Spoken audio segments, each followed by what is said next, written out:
Assalamualaikum warahmatullahi wabarakatuh. Bertemu lagi di channel ini. Mudah-mudahan obrolan kali ini ada manfaatnya. Biasa bersama saya Kusna dan juga Kang Dagol. Nih Kang, selamat datang Kang. Selamat datang, selamat datang. Kamu yang selamat datang ke sini. Kang Dagol ngucapin kepada kamu selamat datang.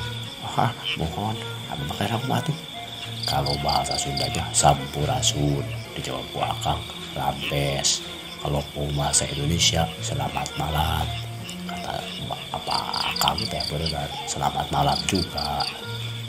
Kalau mau dengan rada religi berarti kamu bilangnya assalamualaikum. Akang bilang waalaikumsalam, gitu harusnya. Nggak apa-apa ya Kang ya, tapi ya nggak apa-apa. Kalau manusia mah tempatnya salah dan lupa. Kalau ada salah-salah sedikit ya kita silakan disampaikan secara kritis, tapi yang mendengarkan harus mendengarkan dengan positif. Yang memberikan kritikan dengan positif juga. Kang lanjutnya Kang Julid gak apa-apa, yang penting niatnya benar. Tapi yang salah itu niatnya menjatuhkan, itu yang gak boleh.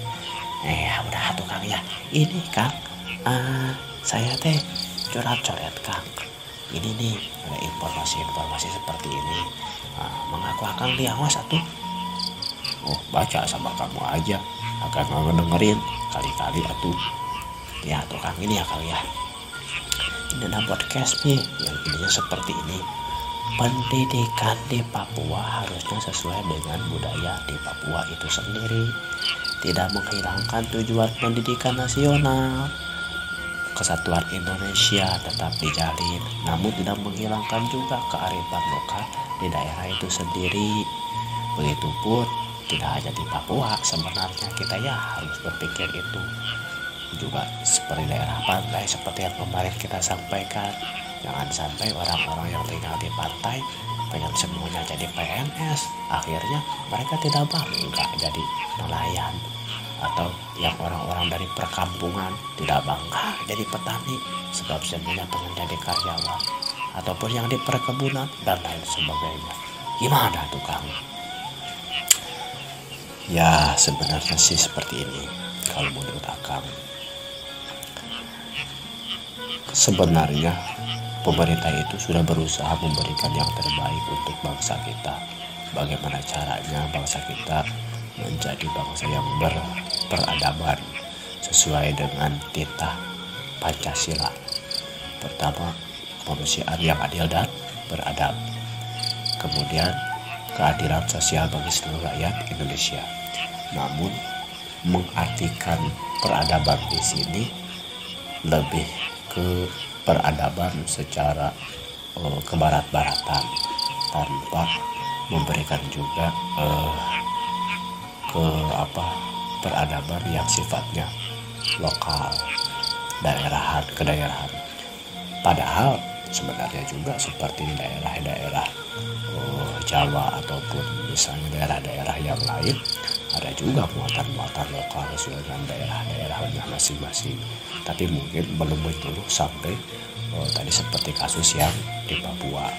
Ini memang tugas bersama untuk bisa segera bertindak bagaimana caranya permasalahan ini bisa disesuaikan dengan posisi yang tepat.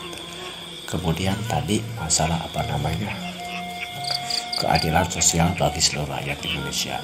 Keadilan yang dimaksud juga diinterpretasikannya ataupun ditafsirkannya menjadi keadilan yang sama rata.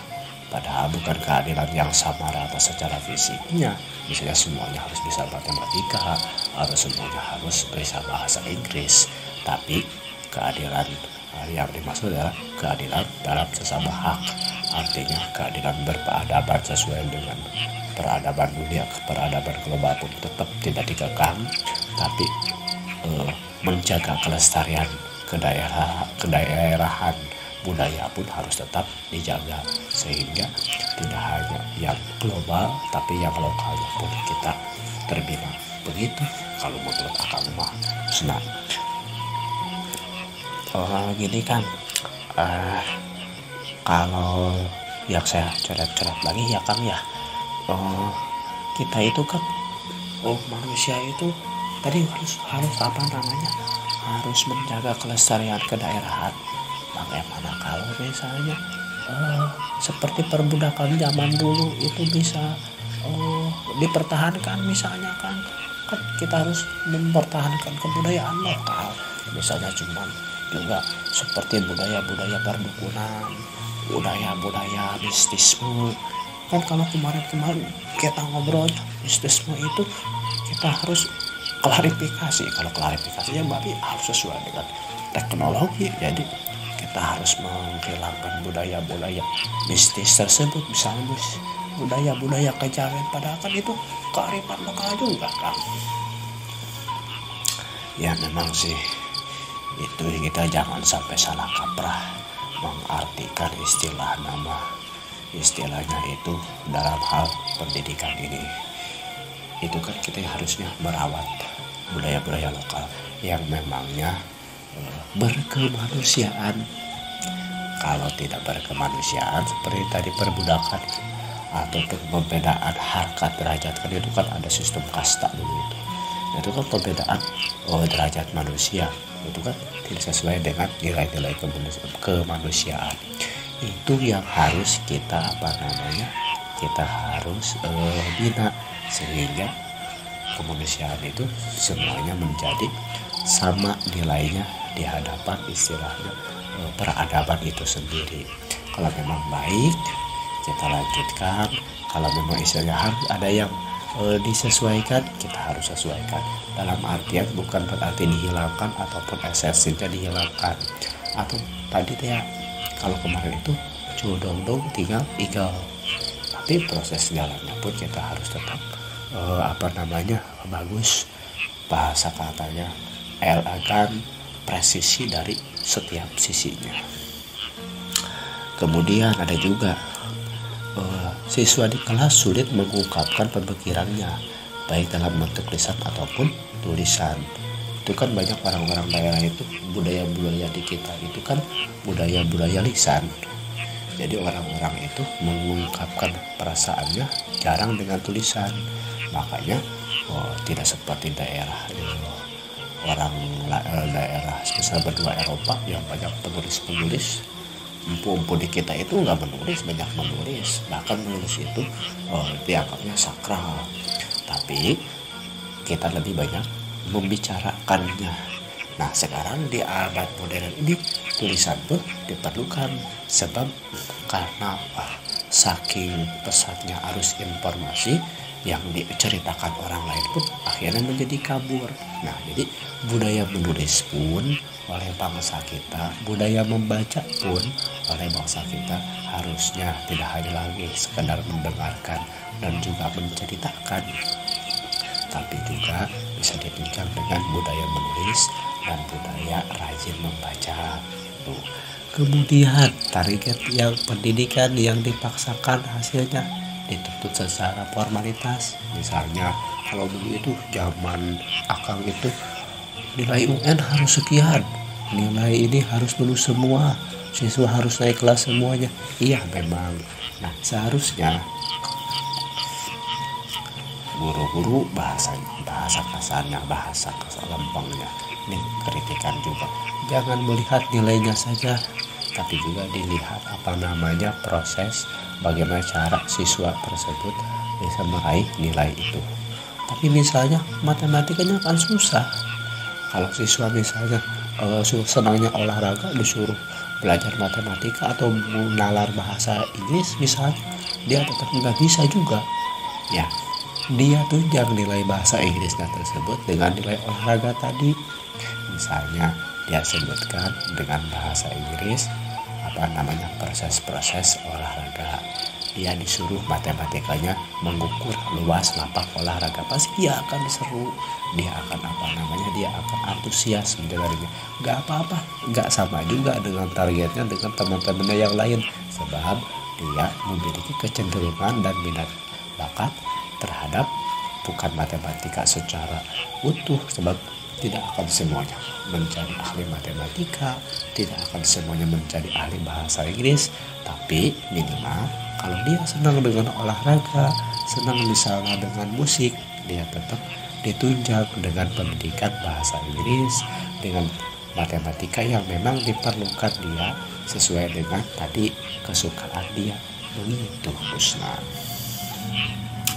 Oke, karena gini, ada pengetahuan itu katanya bukan lirik bangsa barat, tapi sebagian mereka mampu membuat metode sainsnya yang terkenal, sehingga ada misalnya buku-buku yang terkenal sampai sekarang itu. Kemudian sedangkan di daerah kita misalnya seperti Akang tadi sebutkan, bahwa kita itu seringnya seringnya itu menuturkan, membicarakannya, diobrolkan, merenyahkannya, sama juga sering banyak orang itu mendengarkan gitu. Padahal dari segi apapun manusia dan hasil pemikirannya bisa benar, bisa juga salah, bisa cocok dengan budaya di masyarakat, bisa juga tidak. Artinya kebudayaan dari luar pun belum tentu sesuai dengan budaya kita sekarang. Nah, itu yang maksud Akang tadi, bahwa kita harus bisa mengglobalkan budaya Nusantara, artinya budaya daerah kita bisa tercium oleh orang-orang dari luar negeri ke bangsa-bangsa lain. Misalnya kebudayaan seperti kebudayaan Bali, kebudayaan Karawitan, bahkan seni dangdut oleh Bang Haji Roma Irama sampai ke mancanegara, itu kan budaya lokal dari Gambus, itu bisa menjadi diakui oleh luar negeri. Tapi tidak, bagaimana Bang Haji Roma Irama bisa bisa memperkenalkan musik Nusantara sampai ke luar negeri?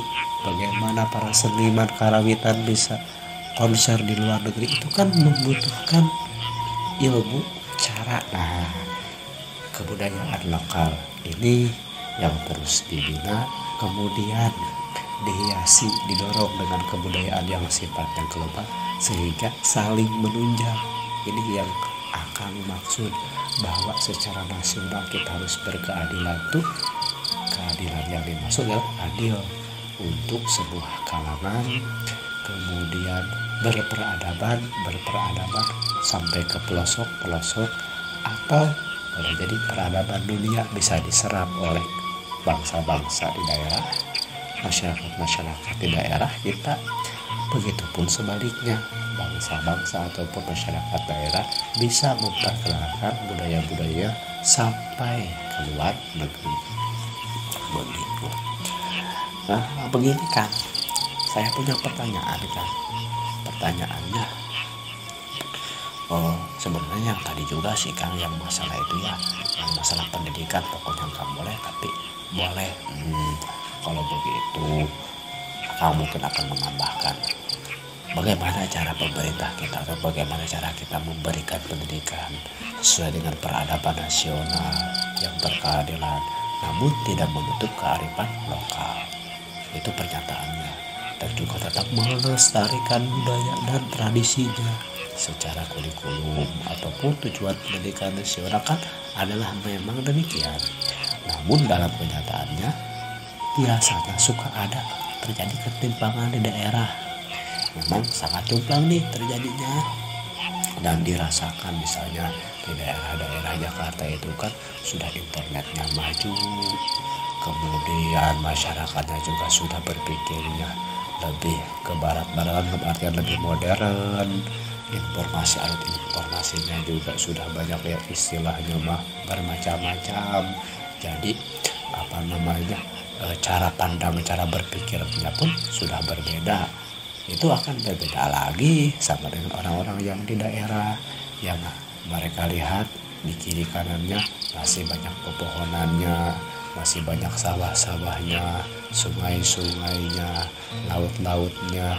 Itu tidak boleh jomplang. Nah, tadi kembali lagi kepada yang tadi, kita membina masyarakat yang ada di daerah itu sesuai dengan apa yang mereka kenal, apa yang mereka butuhkan, informasi global bisa diserap dengan baik.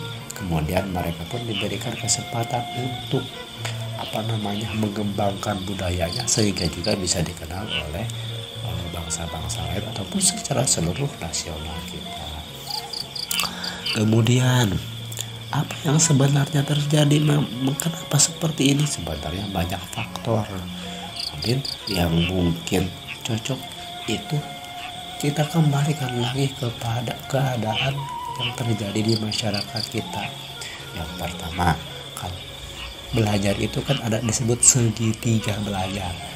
Yang pertama adanya guru, yang kedua adanya siswa, yang ketiga adanya yang dipelajari. Nah, yang dipelajarinya harus sesuai, siswanya harus semangat, gurunya pun harus menjadi, kalau bahasa santri ustadzun mursidun, guru yang mampu menunjukkan jalan-jalan kepada anak itu mencapai apa yang dia inginkan, kesuksesan yang diharapkan, kebutuhan yang diharapkan oleh siswa tersebut benar-benar diarahkan oleh gurunya. Nah, ini akan menjadi PR yang panjang lagi bagi para guru-guru. Nah, nanti kalau yang kusna mau menjadi guru, jadilah guru yang memang menguasai materi yang akan diajarkan. Kemudian bisa mengenali secara psikologi latar belakang siswa, keinginan siswa di daerah, kebutuhan di daerah, sehingga ketika akan menyampaikan pembelajaran itu akan mudah diterima oleh siswanya. Akan menekannya kepada guru, emang akan tahu bagaimana cara ngajar. Ini juga kan akan itu nggak ngajar, paling akan ngobrol sama anak-anak di rumah, sama istri.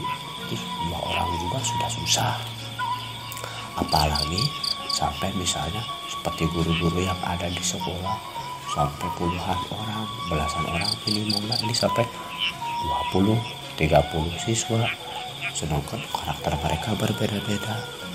Dan juga misalnya kalau yang honor juga memang itu sangat kalau kita berpikir jauh ke sana itu sangat banyak pengaruhnya, sangat banyak faktor-faktor yang mempengaruhinya.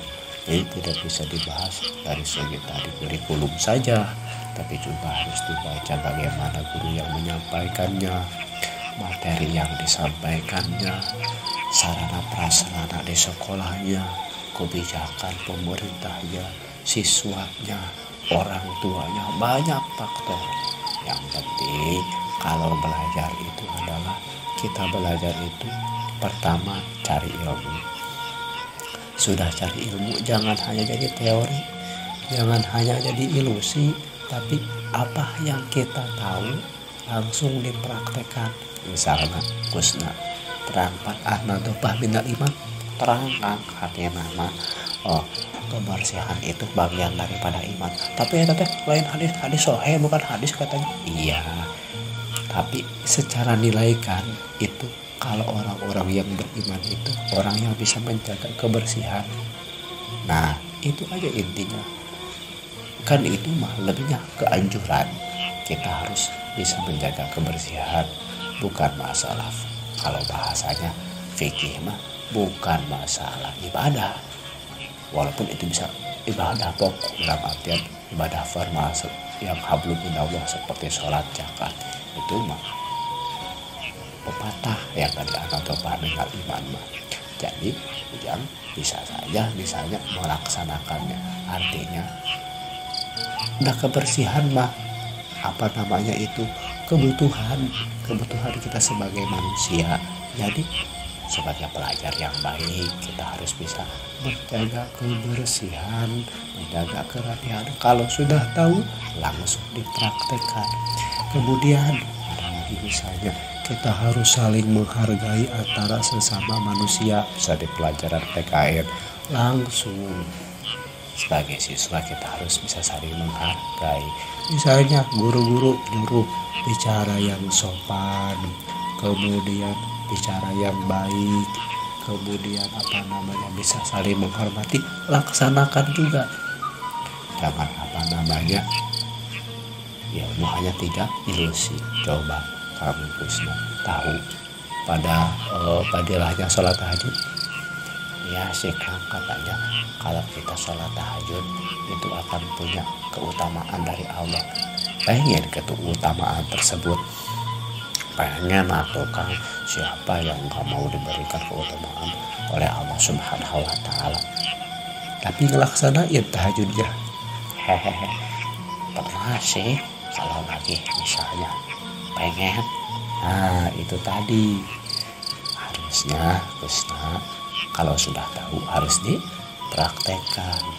Jadi jangan sampai ilmu itu jadi ilusi, hanya jadi teori, tidak menjadi membumi, tidak akan ada manfaatnya.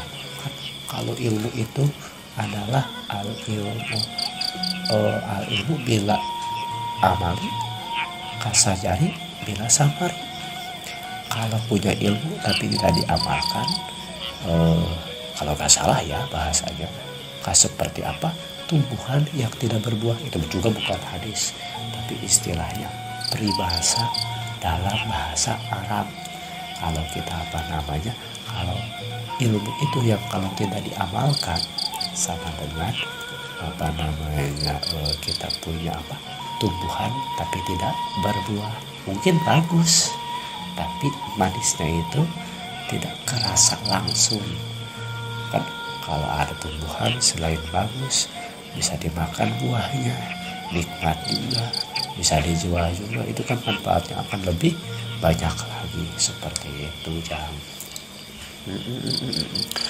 Kang, sekarang mah ngobrolnya agak berat ya tentang pendidikan mah. nanti mah jangan ngobrolin tentang pendidikan aja ya Kang, kita ngobrolin yang lain-lainnya ya Kang. Ya kamu yang nanyanya kalau apa mau diajak ngobrolnya gimana aja. Oh ya udah tuh Kang ya, kalau sekarang aku sama pulang dulu ya Kang ya, kita selesai dulu ya pertemuan kali ini ya Kang. Ya gak apa-apa, kamu gimana Kusna aja. Ya udah tuh Kang ya, assalamualaikum, semoga bermanfaat. Waalaikumsalam. Maka hati-hati di jalan ya Gus. Mohon Kang, hati-hati di rumah ya Kang. Iya.